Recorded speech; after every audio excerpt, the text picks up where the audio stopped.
அப்படின்றது அந்த அளவுக்கு ஒரு பொருளாதாரத்துல முன்னேறிய நாடு கிடையாது. கொஞ்ச நாளைக்கு முன்னாடி இந்த இன்வெஸ்டர் மீட்டிங்ல எவ்வளவு முதலீடுகள் வந்ததோ அதை விட 1 கோடி ரூபாயாவது அதிகமா வந்தாதான் இது சக்சஸ்ன்னு சொல்ல முடியும். நரேந்திரா அப்படின்னு தான் கூப்பிடுவேன், மோடி அப்படின்றது ஜாதி பெயர், அதை நான் சொல்ல மாட்டேன் அப்படின்பாரு. ஆனா அவங்க தாத்தாவை பத்தி சொல்லும் போது மட்டும் 100% உண்மையை சொல்லியிருக்கார் அப்படின்னு தான் சொல்லணும். இன்ஃபேக்ட் இதுதான் அந்த புள்ளி கூட்டணியில இருக்கிற பிரச்சனையே.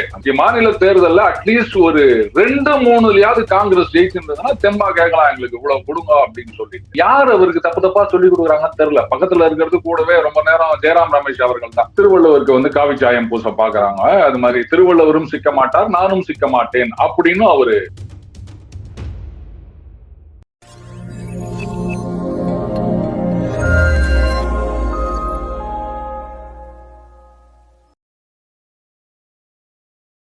தாமரை நேயர்களுக்கு வணக்கம். இன்று நம்மோடு இணைந்திருக்கும் சிறப்பு விருந்தினர் ஜாம்பவான் டிவி அருண் அவர்கள். வணக்கம் சார். வணக்கம் சார். இப்போ ஸ்டாலின் அவர்கள் ஸ்பெயின் போயிருக்காரு முதலீடு ஈர்ப்பதற்காக.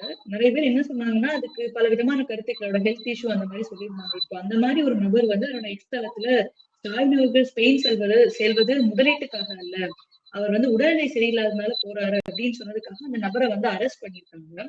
அதே நேரத்துல ஸ்பெயின்ல என்ன சொல்லப்படுது அப்படின்னா, ஸ்பெயின்ல ஒரு முதலீட்டாளர்கள் நடக்க போகுது, அதுலதான் ஸ்டாலின் அவர்கள் பல நாடுகள் வர மாதிரி ஸ்டாலின் அவர்கள் தமிழ்நாட்டில இருந்து போறாங்க அப்படின்னு சொல்லப்படுது. உங்க கருத்து என்ன? அதாவதுங்க, அதிகாரப்பூர்வமாக சொல்லப்பட்ட தகவல் முதலீட்டாளர்கள் மாநாடு அப்படின்னு அதுல ஏற்கனவே சொல்லியிருந்தாங்க. இதுக்கு முன்னாடி துபாய், ஜப்பான் இந்த மாதிரி நாடுகள்லாம் போகும்போது கிட்டத்தட்ட 7000 கோடி முதலீடுகள் கையெழுத்திடப்பட்டன அப்படின்னு சொல்லியிருந்தாங்க. அதுல எவ்வளவு வந்தது அப்படின்றது இன்னி வரைக்கும் யாரும் முழு விவரங்கள் கொடுக்கலன்றதை பார்க்கணும். அதுல துபாயில இருந்து ஏதோ லூலு மால் மட்டும் வந்தது அப்படின்னு நினைக்கிறேன். மற்றபடி அந்த 7000 கோடியில எவ்வளவு வந்ததுன்னு யாருக்கும் தெரியல. அதுல இன்னொரு விஷயம், இப்போ சமீபத்துலதான் அந்த முதலீட்டாளர்கள் மாநாடு இங்க நடந்ததுங்க. கிட்டத்தட்ட 6 லட்சம் கோடியோ என்னவோ MOU சைன் பண்ண அப்படின்னு சொல்லியிருக்காங்க. நல்லா யோசிச்சு பாருங்க. வெளிநாடுகள் போயிட்டு கடந்த வருடம் 7000 கோடி அப்படின்னு சொல்றாங்க அரசாங்கத்துல. ஆனா உள்ளூர்லயே நாம இருந்த இடத்துலயே உக்காந்துன்னு அவங்கள இங்க வரவழைச்சு 6 லட்சம் கோடிக்கு MOU அப்படின்னும் போது எது பெட்டர் அப்படின்னு நமக்கே தெரிய வேணாமா? அடுத்தது, ஸ்பெயின் அப்படின்றது அந்த அளவுக்கு ஒரு பொருளாதாரத்துல முன்னேறிய நாடு கிடையாது. சொல்ல போனா அந்த நாட்டிலேயே வேலையில்லா திண்டாட்டம் அது இதுன்னு ஏகப்பட்ட பிரச்சனைகள் ஓடிட்டு இருக்குதுங்க. சரி, ரைட்டு, அது ஒரு கன்வீனியன்ட் பிளேஸா சூஸ் பண்ணாங்க அப்படின்னு சொன்னா, நமது மேற்கு வங்க முதல்வர் மம்தா பானர்ஜி அவர்கள் அவங்க கூட ஸ்பெயின் போயிருந்தாங்க அப்படின்னு நினைக்கிறேன், இந்த முதலீட்டாளர்கள் மாநாடு அப்படின்னு. அதுல எவ்வளவு இன்வெஸ்ட்மெண்ட் வந்தது அப்படின்லாம் ஒன்றும் தெரியலங்க. ஆனா அங்கேயும் பாத்தீங்கன்னா அதானி குரூப் அவங்களுக்கு இவங்க நீங்க நிறைய இன்வெஸ்ட் பண்ணணும் அப்படின்னு கோரிக்கை விடுத்திருந்ததையும் நம்ம பார்த்தோம். சரி, இப்ப உலக அளவுல ஒரு இன்வெஸ்டர் இன்வைட் பண்றாங்க அப்படின்னு சொன்னா, இங்க கொஞ்ச நாளைக்கு முன்னாடி இந்த இன்வெஸ்டர் மீட்டிங்ல எவ்வளவு முதலீடுகள் வந்ததோ அதை விட 1 கோடி ரூபாயாவது அதிகமா வந்தாதான் இது சக்சஸ்ன்னு சொல்ல முடியும்.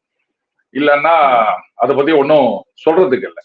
ரைட், சுற்றுப்பயணம் போயிட்டு வரட்டும், எத்தனை லட்சம் கோடிகள் அப்படின்னு பார்ப்போம். அதுக்கப்புறமா தான் இது வெற்றியா இல்ல எல்லாரும் மாதிரியும் சும்மா ட்ரை பண்ணாங்க ஆனா கிடைக்கல அப்படின்னு சொல்றதா அப்படின்றத முடிவு பண்ண முடியும். பட் எனக்கு என்னவோ இங்க இருந்துட்டு இன்வெஸ்டர்ஸ், குளோபல் இன்வெஸ்டர்ஸ் வரவழைக்கிறது தான் சாமர்த்தியம் தோணுது. தேர்தல் ஆலோசனை கூட்டத்துல திமுக நிர்வாகிகள் MP செந்தில்குமார் அவர்கள் இந்த தடவை தேர்தல நிக்க விட மாட்டோம், அவங்களை நிக்க வைக்க கூடாது, ஒரு தகுதியான ஒருத்தரை அங்க நிக்க வைக்கணும்னு சொல்லியிருக்காங்க. அதற்கு உதயநிதி அவர்களும் நாங்க தகுதியான ஆளு அங்க நிக்க வைப்போம் அப்படின்னு சொல்லியிருக்காங்க. அந்த தகுதியான ஆள் வேற யாராவதுமா இல்ல செந்தில்குமார் அவர்களே தானே? அதாவது உட்கட்சியில இந்த மாதிரி குழப்பங்கள் வருது அப்படின்றது சர்வ சாதாரணமான விஷயம். திமுக கட்டுக்கோப்பான கட்சி அப்படின்னு சொல்லுவாங்க. ஃபார் தட் மேட்டர் எல்லா கட்சியிலுமே ஒரு எம்பியோ இல்ல MLAவோ அவருடைய செயல்பாடுகள் திருப்திகரமா இல்லை அப்படின்னு சொன்னா நிறைய இடங்கள்ல நம்ம பார்த்திருக்கோம். இவருக்கு இனிமே இங்க MLA சீட்டு கொடுக்க கூடாது, கொடுத்தா ஜெயிக்க முடியாது, கட்சி தோத்துரும், அவருடைய அந்த கடந்த கால செயல்பாடு சரியில்லை அப்படின்றது ஒரு காரணம். அடுத்தது ஒரு எம்எல்ஏவோ எம்பியோ இவர் வந்து கட்சிக்காரர்களை அரவணைத்து செல்லவில்லை, அதனால வந்து அவருக்கு இங்க சீட்டு கொடுக்க கூடாது அப்படின்ற மாதிரி எதிர்ப்புகள் வருதுன்றதை நம்ம பாக்குறோம். தர்மபுரி எம்பி அவர்களை பொறுத்த வரைக்கும் ரொம்பவே ஒரு கான்ட்ரவர்ஷியலா இருந்திருக்காருங்க. எதை பேசுறது, திடீர்னு போவாரு, இங்க என்ன இது மாதிரி பண்றீங்க, இந்த பூஜைகள்லாம் பண்ணக்கூடாது அப்படின்வாரு. அதுக்கப்புறம் என்னது நரேந்திரா அப்படின்னு தான் கூப்பிடுவேன், மோடி அப்படின்றது ஜாதி பெயர், அதை நான் சொல்ல மாட்டேன் அப்படின்வாரு. ஆனா அவங்க தாத்தாவை பத்தி சொல்லும் போது மட்டும் ஜாதி பெயரோட சேர்த்து சொல்வாரு. கேட்டா அந்த காலத்துல இருந்தது அப்படின்வாரு. கரெக்டுங்க, அந்த காலத்துல அப்படி பெயர் வச்சிருந்தாங்க, இது இந்த காலத்துல இவர் இருக்காரு, அதுக்கேற்ற மாதிரி பேச வேணாமா? பாட புத்தகங்கள்லயே வந்து அந்த காலத்துல இருவங்களுடைய ஜாதி பெயர்களை நீக்கி நாங்க பப்ளிஷ் பண்றோம் அப்படின்னு சொல்லும் போது, ஒரு எம்பி ஆனவர் நாங்க வந்து எல்லா மதத்துக்கும் பொதுவானவர்கள், செக்யூலரிசம் அப்படின்னு சொல்றவரு, ஜாதி வேறுபாடுகளை ஒழிக்க வேண்டும் அப்படின்னு சொல்றவரு, தேர்தல் நேரத்துல மட்டும் அவங்க தாத்தா பேரை சொல்லும் போது ஜாதி பெயரை சேர்த்து சொல்றது எந்த விதத்துல நியாயம்? இந்த மாதிரி முன்னுக்கு பின் முரணா அவர் நிறைய பண்ணிட்டு இருக்காரு. அது மேபி பொதுமக்கள் கிட்ட இருந்து பெரிய எதிர்ப்பு வந்திருக்கும், தோத்து போயிடும் அப்படின்றதுனால வந்து கட்சியில இருக்கவங்க முன்னாடியே உஷாராயிட்டு கிரவுண்ட் லெவல் ஒர்க்கர்ஸ் அவங்களுடைய திறமை சாமர்த்தியம் அதை வந்து நம்ம குறைச்சு மதிப்பிட முடியாதுங்க. அவங்களுக்கு தெரியும் மக்களுடைய மனநிலை எந்த மாதிரி இருக்கு அப்படின்னு. சோ அப்போ தர்மபுரியில இப்ப இருக்கிற எம்பி அவர்களுடைய செயல்பாடு மக்களுக்கே பிடிக்கலன்னு நினைக்கிறேன். அதைத்தான் கட்சிக்காரர்கள் வெளிப்படுத்தி இருக்கிறார்கள். இன்னும் இது மாதிரி எத்தனை தொகுதியில வருமோ தெரியல, வெயிட் பண்ணி பார்ப்போம் எலெக்ஷன் வர வரைக்கும். இப்ப ஐஎன்டி கூட்டணி வந்து சிதற ஆரம்பிச்சிடுச்சு. இப்ப நிதிஷ்குமார் அவர்கள் வந்து கடைசியா போயிட்டாரு, இன்னும் வர வேண்டிய நாட்கள் வந்து வெளியில வர்றதுக்கான வாய்ப்பு இருக்கு அப்படின்னு சொல்லியிருக்காங்க. அது மாதிரி காங்கிரசும் திமுகவும் தான் தெரிஞ்ச ஐஎன்டி கூட்டணியில வந்து கடைசியில இருக்க போறாங்க அப்படின்னு சொல்லப்பட்ட இந்த நேரத்திலேயே இந்த அமைச்சர் கண்ணப்பன் என்ன சொல்லியிருக்காரு அப்படின்னா, காங்கிரஸ் அப்படின்றவங்க வந்து மக்களுக்காக இருக்கவங்கல்ல, எப்போ அவங்களுக்கு வந்து சீட்டு தேவைப்படுதோ அப்ப மட்டும்தான் நாங்க தேவைப்படுறோம், அப்ப மட்டும்தான் வராங்க அப்படின்ற ஒரு குற்றச்சாட்டை முன் வச்சிருக்காங்க. இதுவும் அவங்க கூட்டணிக்குள்ள ஒரு பிரச்சனையை ஏற்படுத்தாது. அதாவது அமைச்சர் அவர்கள் வந்து 100% உண்மையை சொல்லியிருக்கார் அப்படின்னு தான் சொல்லணும். இன்ஃபேக்ட் இதுதான் வந்து அந்த புள்ளி கூட்டணியில இருக்கிற பிரச்சனையே. நம்ம ஆரம்ப காலத்துல இருந்து சொல்லிட்டு வந்திருக்கோம், இந்த கூட்டணி தேராது, எலெக்ஷன் வரைக்கும் இது இருக்குமா பாருங்க அப்படின்னு சொல்லியிருந்தோம். அதே மாதிரிதான் நடந்து கொண்டிருக்கின்றது. இது சிதற ஆரம்பித்துள்ளது அப்படின்லாம் சொல்லாதீங்க, சிதறி முடிஞ்சிச்சு, இன்னும் அங்க என்ன மிச்சம் இருக்கு அப்படின்னு நினைச்சிட்டு இருக்கீங்க. காங்கிரஸை பொறுத்த வரைக்கும் இவங்க என்ன பண்ணிருக்கணும், அந்த 5 மாநில தேர்தல்கள் அதுக்கு முன்னாடியே இவங்க பேச்சுவார்த்தை அப்படின்னு ஆரம்பிச்சிருந்தாங்கன்னா இந்த அளவுக்கு குழப்பம் வந்திருக்காதுங்க. இதுவும் நம்ம சொல்லியிருந்தோம். ஏன்னா காங்கிரஸை பொறுத்த வரைக்கும் அவங்க என்ன எதிர்பார்த்தாங்கன்னா, எப்படியும் ராஜஸ்தான்ல வந்து அண்ட் சத்தீஸ்கர்லயும் ஆட்சியை தக்க வைத்துக் கொள்ளலாம், மத்திய பிரதேசத்துல ஆட்சியை கைப்பற்றலாம், தெலுங்கானாலையும் ஜெயிப்போம் அப்படின்ற ஒரு பெரிய நம்பிக்கை இருந்தது. அப்ப 5ல் 4 அப்படின்னும் போது அதுக்கு பிறகு இந்த தொகுதி பங்கீடு பேச்சுவார்த்தை எல்லாம் வச்சீங்கன்னா பாத்தீங்களா, நாங்க வந்து மறுபடியும் எங்கள் இழந்த செல்வாக்கை மீட்டு விட்டோம், மறுபடியும் நாங்க தான் வந்து டாப்புக்கு வந்துட்டு இருக்கோம் அப்படின்னு சொல்லிட்டு எல்லா மாநில கட்சிகளோடையும் அதிக அளவுல சீட்டு கேட்கலாம் அப்படின்னு வெயிட் பண்ணியிருந்தாங்க. நல்லா கவனிக்கணும், அந்த தேர்தல் நடப்பதற்கு முன்னாடி நிதிஷ்குமார் அவர்கள் ஒரு இடத்துல பேசியிருந்தார், நாங்க கூட்டணியில ஒண்ணுமே வந்து மூவ்மெண்டே இல்ல, அப்படியே இருக்காங்க அப்படின்னும் போது காங்கிரஸும் வந்து அதை பத்தி கவலைப்படலை. இருங்க நாங்க ஜெயிக்கிறோம், ஜெயிச்சுட்டு வந்த பிறகு அப்புறம் நாங்க கேட்கிறோம் பாருங்க இத்தனை தொகுதின்னு அப்படின்ற ஒரு நம்பிக்கையில இருந்தாங்க. ஆனா அந்த நம்பிக்கையில பெரிய ஓட்டை விழுந்து விட்டது அப்படின்னும் போது இப்ப அவங்களால எந்த மூஞ்ச வச்சுட்டு எங்களுக்கு இவ்வளவு தொகுதிகள் அப்படின்னு கேட்க முடியும். அதே மாதிரி இன்றைக்கு இந்த புள்ளி கூட்டணியில் இருக்க கட்சிகள் எல்லாமே இன்க்ளூடிங் காங்கிரஸ் பாஜகவை பதவியிலிருந்து நீக்க வேண்டும், இதைத்தான் வந்து அவங்களுடைய ஒரே நோக்கமாக இருக்கின்றது. அப்படியே கொஞ்சம் கொசுவத்தி சுத்தி பிளாஷ்பேக் பின்னாடி போனீங்கன்னா 1971 இப்படித்தான் வந்து எதிர்கட்சிகள் எல்லாம் ஒன்றிணைந்து இந்திரா ஹட்டாவ் அப்படின்னு ஆரம்பிச்சாங்க. அதுக்கு வந்து காங்கிரஸ்ல இருந்து கரிபி ஹட்டாவ் அப்படின்னாங்க. அதுல எதிர்கட்சிகள் வந்து ஜெயிக்க முடியல, தோத்து போயிட்டாங்க. 77 தான் வந்து வராங்க அப்படின்னு வச்சுக்காங்க. இன்னைக்கு இந்த 28 கட்சிகளுடைய ஒரே நோக்கம் மோடியை பதவியிலிருந்து நீக்க வேண்டும், பாஜகவை பதவியிலிருந்து நீக்க வேண்டும். ஆனால் அதுல கிட்டத்தட்ட ஒரு 24 கட்சிகள், பாஜகவும் வரக்கூடாது, காங்கிரஸும் வளரக்கூடாது, இதுதான் அவங்களுடைய முக்கிய நோக்கமாக இருக்கிறது. ஏன்னா இந்த மாநில கட்சி எடுத்துக்கினாலும், நீங்க வெஸ்ட் பெங்கால் எடுத்துக்காங்க, இல்ல பீகார் எடுத்துக்காங்க, இந்த மாதிரி எந்த ஒரு மாநிலமாக இருந்தாலும் அங்க காங்கிரஸ் வளர்ந்துடுச்சு அப்படின்னு சொன்னா அது அந்த மாநில கட்சிக்கு தான் வந்து ஆபத்து. அதுலயும் வெஸ்ட் பெங்கால்ல பாத்தீங்கன்னா 42 சீட்டுங்க. இதுல வந்து திரிணாமுல் காங்கிரஸ் அவங்க எங்க இருந்து வந்தாங்க? காங்கிரஸ்ல இருந்து வந்தாங்க. அப்போ காங்கிரஸ் கம்யூனிஸ்ட் மறுபடியும் வளர்ந்து விட்டதென்றால் இவங்களுடைய ஓட் பேங்க் தான் வந்து அந்த பக்கம் போகுது. அப்போ இந்த ஒரு கூட்டணி, நம்பகத்தன்மை இல்லாத ஒரு கூட்டணியை நம்பி தேர்தலில் நின்றுட்டு அதுக்கப்புறம் மாநிலத்திலையும் செல்வாக்கை இழக்க வேண்டும் அப்படின்னு சொன்னா யாரு இதுக்கு ரெடியா இருப்பாங்க? சோ இந்த மீதி கட்சிகளுடைய நோக்கமே பாஜகவை நீக்கணுங்க, அதே சமயத்துல காங்கிரஸ் வந்துடக்கூடாது அப்படின்னா காங்கிரஸையும் கூட வச்சுக்கின்னு நீங்க காங்கிரஸும் வரக்கூடாது அப்படின்னா என்ன பண்ண முடியும்? அதே மாதிரி காங்கிரஸும் வந்து அந்த தேர்தல் முடிவுகளுக்கு முன்னாடி ரொம்ப தெம்புல இருந்தாங்க, நாங்க தான் பெரிய கட்சி அப்படின்னு, அந்த பெரிய ஆட்டிடியூட்னு சொல்லுவாங்க, பிக் பிரதர் ஆட்டிடியூட். அதை விட்டு இறங்கி வரணும். சரி ரைட்டு, இப்ப அந்த 5 மாநில தேர்தல்கள்ல சரியா அடி வாங்கிட்டாங்க, தெலுங்கானால மட்டும் ஜெயிச்சாங்க. இப்பவாது அவங்களுடைய நிலை என்ன அப்படின்னு புரிஞ்சுங்க. சரிங்க, மாநில கட்சிகள் நீங்க வந்து எங்களோட ஒத்துழைச்சாதான் உங்க தயவு இல்லாம ஆட்சி அமைக்க முடியாது. அதனால கிவ் அண்ட் டேக், மாநிலத்துல நீங்க தான் வந்து டிசைட் பண்ணணும். அதே மாதிரி நாங்க வந்து எங்கெங்கெல்லாம் செல்வாக்கா இருக்கோமோ அங்க நாங்க போட்டி போடுறோம். ஆனா ஒன்னா இருப்போம். இதெல்லாம் முடிவு பண்ணணும். அதை விட்டுட்டு மாநிலத்திலயும் எங்களுக்கு சீட்டு கொடுங்க, ஒண்ணு வேணாங்க. வெஸ்ட் பெங்கால்ல வந்து காங்கிரஸுக்கு சரி ஒரு 8 சீட்டு கேட்கறாங்கன்னே வச்சுப்போமே, அவங்க 20 கேட்பாங்க, ஒரு 8 சீட்டு அப்படின்னாலும் இன் டர்ன் திரிணாமுல் காங்கிரஸுக்கு காங்கிரஸ் எங்க சீட்டு ஒதுக்குவாங்க? மத்திய பிரதேசம், ராஜஸ்தான், குஜராத் இங்கெல்லாம் சீட்டு ஒதுக்கினா அங்கெல்லாம் காங்கிரஸ் ஜெயிக்கிறதே கஷ்டம். அப்புறம் தானே திரிணாமுல் காங்கிரஸ் போய் ஜெயிக்கிறதுக்கு.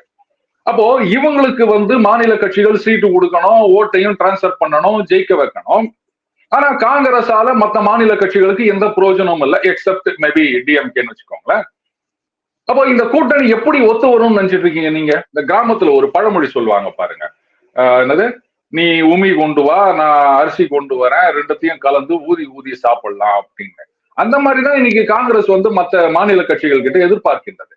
அதனால இது இன்னும் முக்காவாசி செதறிடுச்சு, இன்னும் கொஞ்சம் ஏதோ ஒட்டிட்டு இருக்கு. பட் நான் என்ன நினைக்கிறேன்னா, நாளைக்கு வந்து இந்த INDIA இந்த பெயர் யாருக்கு சொந்தம்னு ஒரு போட்டி வரலாம். மாநில கட்சிகளை பொறுத்த வரைக்கும் காங்கிரஸே தேவையில்லை, அவங்களால எந்த பிரயோஜனமும் இல்லை. பழைய மாதிரியே அந்தந்த ஸ்டேட்ல அந்தந்த மாநில கட்சிகள் ஃபைட் பண்ணிக்கிட்டோம், காங்கிரஸ் எங்க செல்வாக்கா இருக்குன்னு நினைக்கிறாங்களோ அங்க ஃபைட் பண்ணிக்கிட்டோம், எலெக்ஷனுக்கு அப்புறம் ஒண்ணு சேர்ந்துக்கலாம் அப்படின்ற ஒரு நிலைமை வந்தாலும் ஆச்சரியப்படுவதற்கு இல்லை. அடுத்தது இங்க தமிழ்நாட்டை பொறுத்த வரைக்கும் கரெக்ட், நான் ஏற்கனவே சொன்னேன், திமுகவுக்கு வந்து காங்கிரஸால பிரயோஜனம் கிட்டத்தட்ட இங்க மட்டும் தான் காங்கிரஸால ஒரு மாநில கட்சிக்கு பிரயோஜனம் அப்படின்னு சொல்லலாம். ஆனால் அது கூட ஒரு சிக்கல்ல இருக்குது. வேற எங்கேயுமே யாருமே சீட்டு கொடுக்கல அப்படின்னும் போது காங்கிரஸ் வந்து இங்க அதிக சீட்டு கொடுங்க அப்படின்னு எதிர்பார்க்கலாம். அதே சமயத்துல அது வந்து நாங்க அப்படிலாம் இல்ல, நீங்க பொய் செய்தி போட்டீங்க அப்படின்னு அண்ணன் KS அழகிரி அவர்கள் வேற சொல்லியிருக்காரு. சரி இருந்துட்டு போட்டோம், இது வந்து ஒரு சில மெயின் ஸ்ட்ரீம் மீடியாலேயே வந்த செய்திகள். அப்ப யாரு வந்து இவர் பொய் செய்தி போடுறான்னு சொல்றாருன்னு தெரியல. எந்த கட்சியா இருந்தாலும் எங்களுக்கு அதிக சீட்டு கொடுங்க அப்படின்னு கேட்கறது நியாயம்தான், ஆனா அதுக்கேற்ற செல்வாக்கு இருக்கணும்ல. அது இல்லாம வந்து எங்களுக்கு அவ்வளவு கொடுங்க. இந்த 5 மாநில தேர்தல்ல அட்லீஸ்ட் ஒரு 2-3லயாவது காங்கிரஸ் ஜெயிச்சிருந்ததுன்னா தெம்பா கேட்கலாம், எங்களுக்கு இவ்வளவு கொடுங்க அப்படின்னு சொல்லிட்டு. நீங்க எங்க செல்வாக்கா இருக்குன்னு நினைக்கிறீங்களோ அங்கேயே வந்து ஒண்ணு இல்லாம போயிடுச்சு. அதுக்கப்புறம் நீங்க செல்வாக்கே இல்லாம உட்கார்ந்துட்டு இருக்க ஸ்டேட்ல வந்து எங்களுக்கு இவ்வளவு கொடுங்க அவ்வளவு கொடுங்கன்னா சரிப்பட்டு வருமா? ஆனா இங்க ஒரு சின்ன சிக்கல் இருக்கு, இந்த பேச்சுவார்த்தை முடியணும். ஏன்னா இவங்க வந்து ஒற்றை இலக்கத்துல சீட்டு கொடுத்தாங்க அப்படின்னா இதே காங்கிரஸுக்கு இரட்டை இலக்கத்துல சீட்டு கொடுக்கறதுக்கு அந்த பக்கம் அதிமுக தயாரா இருக்காங்க. காங்கிரஸை பொறுத்த வரைக்கும் அவங்களுடைய அந்த 3 to 4% ஓட் பேங்க் அதுதான் அவங்களுடையது. இத வந்து அவங்க அதிமுகவோட சேர்த்தாலும் திமுகவோட சேர்த்தாலும் அந்தந்த கட்சிகளுக்கு ஒரு வேல்யூ அடிஷனா இருக்கும். அடுத்தது அதிமுக காங்கிரஸ் கூட்டணி அப்படின்றது ஒன்றும் புதுசு ஒன்றும் கிடையாது, பல வருஷமா இருந்த கூட்டணி தான். நடுவில் தான் மறுபடியும் அவங்க திமுகவுக்கு போறாங்க. சோ அதுவும் ஒரு வாய்ப்பு இருக்கின்றது. இந்த தொகுதி பங்கீடு முடியட்டும், எத்தனை சீட்டு என்ன அப்படின்றத பார்த்த பிறகுதான் வந்து இதையெல்லாம் அட்லீஸ்ட் திமுக காங்கிரஸ் ஆகுது அந்த கூட்டணியில நிலையாக இருக்குமா அப்படின்றத சொல்ல முடியும். அதே மாதிரி இப்போ லால் சலாம் படத்துடைய ஆடியோ லான்ச் நடந்தப்போ ஐஸ்வர்யா ரஜினிகாந்த் அவர்கள் சொன்னாரு, என்னோட அப்பா சங்கி இல்ல அப்படின்றத வந்து அங்க பதிவிட்டு இருந்தாங்க. ஒருவேளை இஸ்லாமியத்தை சார்ந்த ஒரு படம் எடுக்கிறதுனால படம் ஓடுறதுக்காக அவங்க கூட பேசியிருப்பாங்களோ அப்படின்னு ஒரு விதம் பார்க்கப்பட்டது. இப்போ ஏர்போர்ட்ல வந்து ரஜினிகாந்த் அவர்கள் கிட்ட பேட்டி எடுத்தப்ப அவர் என்ன சொன்னாங்கன்னா, என் பொண்ணு எதுவுமே சங்கி அப்படின்றது ஒரு கெட்ட வார்த்தை அப்படின்னு ஐஸ்வர்யா அவங்க சொல்லவே இல்லையே அப்படின்னு சொல்லியிருந்தாரு. அதே மாதிரி எங்க அப்பா எல்லா மதத்தையும் நம்புறாரு, எல்லாத்தையும் ஏத்துக்கிறாரு, அந்த மீன்ல தான் அவங்க சொன்னாங்க அப்படின்னு சொன்னாங்க. அதாவதுங்க, ரஜினி வந்து பாஜக ஆதரவாளர் அப்படின்னு ஒரு சில பாஜக ஆதரவாளர்கள் எல்லாம் சொல்லிட்டு இருக்காங்களே தவிர, அவர் அப்படி இருக்கிறதா எனக்கு ஒன்றும் தெரியல. அவர் வந்து ஒரு நடிகரை பொறுத்த வரைக்கும் அவருடைய படங்கள் நல்லா ஓடணும், அடுத்தடுத்து படம் வரணும். இதுதான் எந்த நடிகரா இருந்தாலும் அவங்களுடைய நோக்கமாக இருக்க முடியும். அடுத்தது, ரஜினிகாந்த் அவர்கள் பல காலகட்டங்கள்ல நிறைய விஷயங்கள் பேசியிருக்காரு. இது மாதிரி திருவள்ளுவருக்கு இப்போ இல்ல, கடந்த வருடங்கள் திருவள்ளுவருக்கு வந்து காவி சாயம் பூச பாக்குறாங்க, அது மாதிரி திருவள்ளுவரும் சிக்க மாட்டார், நானும் சிக்க மாட்டேன் அப்படின்னு அவரு பேசியிருக்காரு.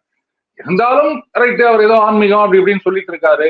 அதனால ஏதோ உலக நாயகன் மாதிரி தீவிர எதிர்ப்பு கருத்துக்கள் எல்லாம் பேசுறது இல்லை, அதனால அவர் நமக்கு ஆதரவா இருப்பார் அப்படின்னு நினைச்சிட்டு இருக்கலாம். பட் நான் அப்படிலாம் நினைக்கவே இல்லை. அவரை பொறுத்த வரைக்கும் ஒரு ப்ரொஃபஷனல் ஆக்டர், அவ்வளவுதான். அவருக்கு அவர் படம் ஓடணும். அடுத்தது, சமீப காலங்கள்லாம் பாத்தீங்கன்னா எந்த ஒரு படமா இருந்தாலும் முதல்ல ஏதாவது ஒரு சர்ச்சையை உருவாக்குவது அப்படின்றத ஒரு டெம்ப்ளேட்டாவே வச்சுட்டாங்களோன்னு சந்தேகம் வருதுங்க.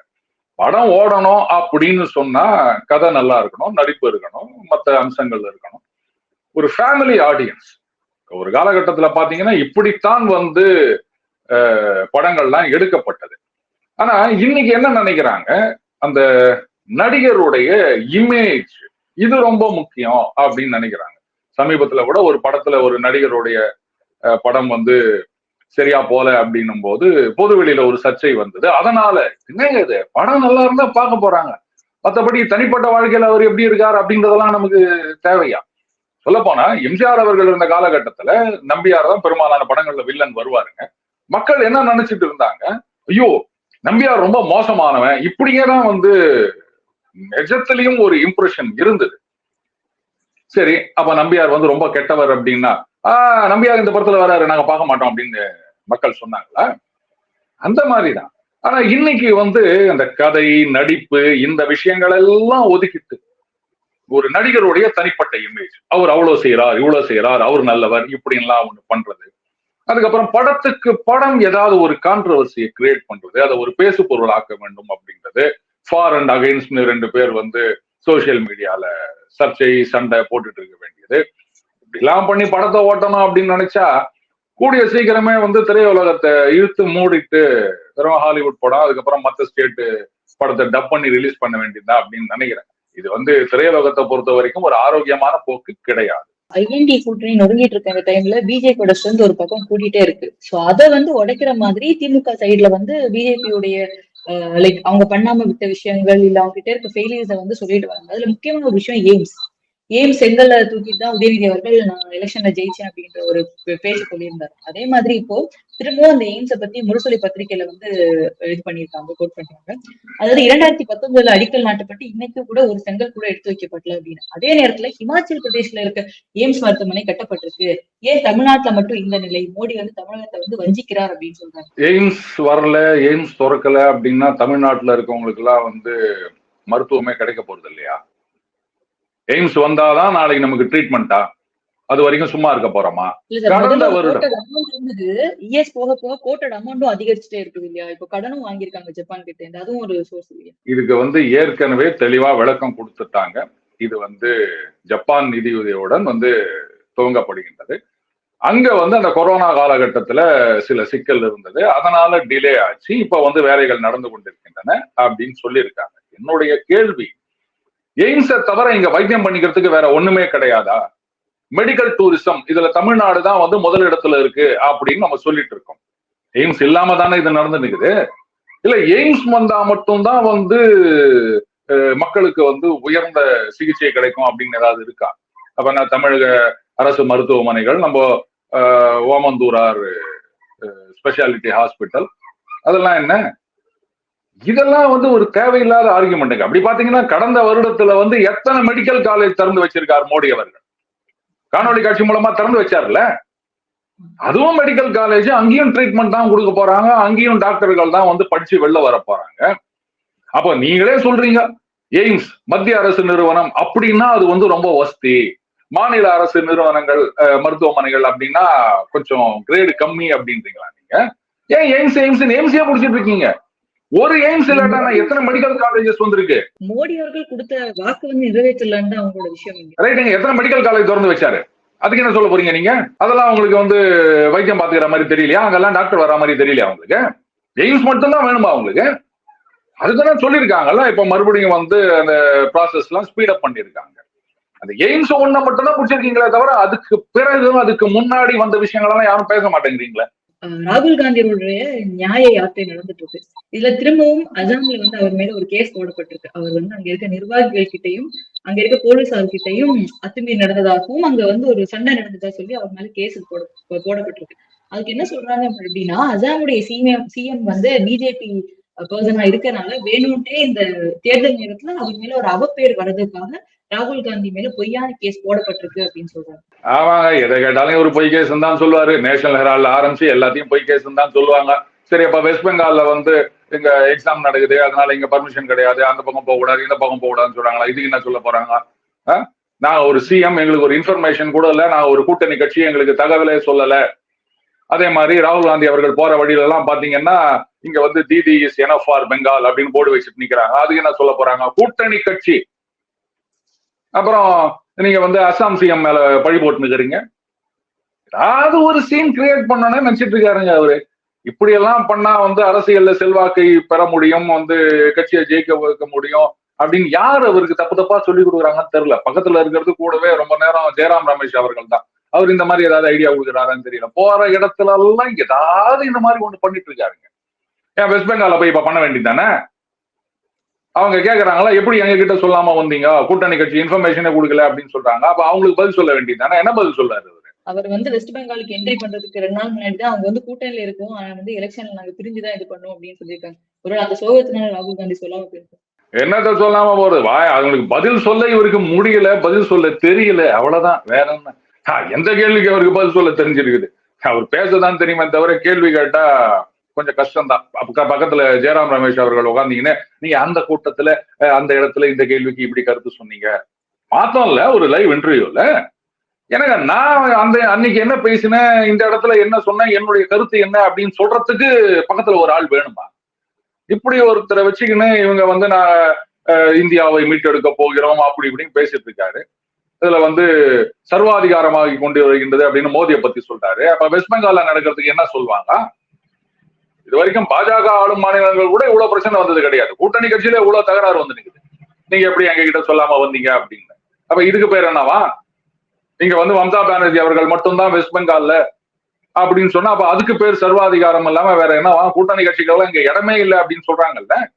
இதுதான் வந்து ஜனநாயகமா? இதெல்லாம் பேச மாட்டாரு, ஏன்னா சீட்டு கிடைக்காது. கடைசி இந்த எலெக்ஷன் வரும்போது இன்னும் ஒரு 60 நாட்கள் தான் இருக்குன்னு சொல்லலாம். அப்படி இருக்கும்போது இந்த எலெக்ஷன்ல வந்து ஐஎன்டி கூட்டணியில காங்கிரஸும் தமிழ்நாடுடைய டிஎம்கே மட்டும்தான் இருக்கும்னு நினைக்கிறீங்களா, இல்ல டிஎம்கே போயிடுவாங்க?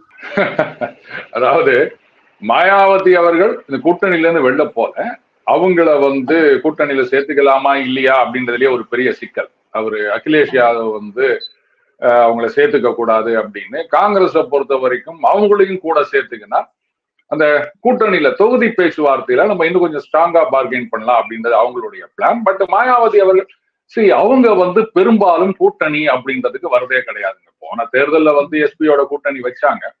அதுல பாத்தீங்கன்னா பகுஜன் சமாஜ் கட்சி வந்து அதிக இடங்களில் ஜெயிக்கின்றது. பட் கட்சியோடைய அந்த அடித்தளம் அப்படின்றது சிதைந்து விட்டது அந்த கூட்டணியினால். எம்பி சீட் அதிகமா ஜெயிச்சாலும் அந்த கட்சி தொண்டர்கள் மத்தியில அது ஒரு அதிருப்தியைத்தான் உண்டாக்கினது. சோ அது வந்து அந்த ஓட் பேஸ் எரோஷன் அப்படின்றது நல்லாவே தெரியுது. அதனால இந்த முறை அவங்க வந்து சேரல அப்படின்னு சொல்லிட்டாங்க. இப்போ மம்தா பானர்ஜி வந்து அதெல்லாம் கிடையவே கிடையாது, நோ ரிகன்சிலியேஷன், அவங்களுக்கு சீட்டு கிடையாதுன்னா கிடையாதுதான் அப்படின்ட்டாங்க. அண்ணன் அரவிந்த் கெஜ்ரிவால் அவர் பாருங்க ரொம்ப சோகா பிளான் போட்டுக்கிறாரு. பஞ்சாப்ல கூட்டணி இல்லைன்னு சொன்னாங்க, ஆனா டெல்லியில கூட்டணி இல்லைன்னு சொன்னாராம். ஏன்னா 2 மாநிலத்துல ஆட்சியில இருக்காங்க. காரணம் என்னன்னா டெல்லியில வந்து ஆம் ஆத்மி கட்சியில என்னதான் சட்டமன்ற தேர்தலில் ஜெயிச்சாலும் பாராளுமன்ற தேர்தலில் ஜெயிக்க முடியாது இல்லை. அதனால அவர் சோகா என்ன கணக்கு போட்டாரு, அவ்வளவுதானே, நம்ம எப்படியும் ஜெயிக்க போறது கிடையாது, நாங்க ஒரு 3 சீட் அள்ளி குத்துருவோம் காங்கிரஸுக்கு. கொடுத்துட்டு இன்டர்ன் நீங்க என்ன பண்ணுங்க, எங்களுக்கு ஹரியானால 3 எம்பி சீட்டு கொடுங்க, நாங்க போட்டி போடுறோம் அப்படின்னு.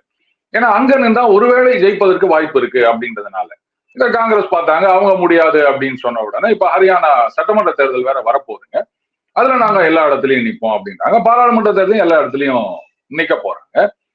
இப்போ இன்னும் மிச்சம் மீறி இருக்கிற சொல்லிக்கிற மாதிரி கட்சிகள் அப்படின்னு பாத்தீங்கன்னா, உடைஞ்சு போன உத்தவ் தாக்கரே அவர்களுடைய அந்த சிவசேனா ஃபேக்ஷன் ஒண்ணு இருக்கு. அதுக்கப்புறம் அந்த உடைஞ்சு போன சிதிலமாகி மீதி இருக்கின்ற நேஷனலிஸ்ட் காங்கிரஸ் பார்ட்டி அது ஒண்ணு இருக்கு. அதுக்கப்புறம் அந்த ஜார்க்கண்ட் முக்தி மோர்ச்சா அவங்க இருக்காங்க. அதுக்கப்புறம் காஷ்மீர்ல அந்த பிடிபி நேஷனல் கான்ஃபரன்ஸ். இன்ஃபேக்ட் அந்த கட்சிகளை பொறுத்த வரைக்கும் பாத்தீங்கன்னா கூட்டணியில இருப்பான், ஆனா காங்கிரஸுக்கு சீட்டு கிடையாது அப்படின்ற நிலைதான் இருக்கும் அப்படின்னு நினைக்கிறேன்.